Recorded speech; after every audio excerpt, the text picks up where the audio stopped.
Hi guys, this is Anika. When it comes to picking the right foundation, bronzer, concealer or any makeup product, your skin tone is the most essential. And how do you figure that out? Well, I'm here to help. Today I'll help you how to determine your skin's undertone. Let's get started.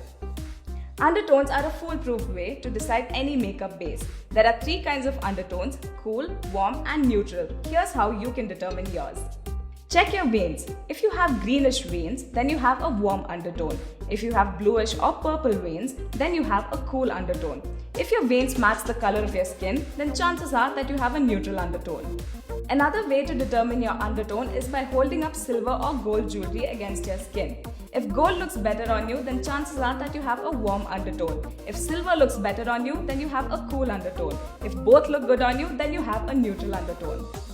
While you go with these insights, you can go live your best makeup life.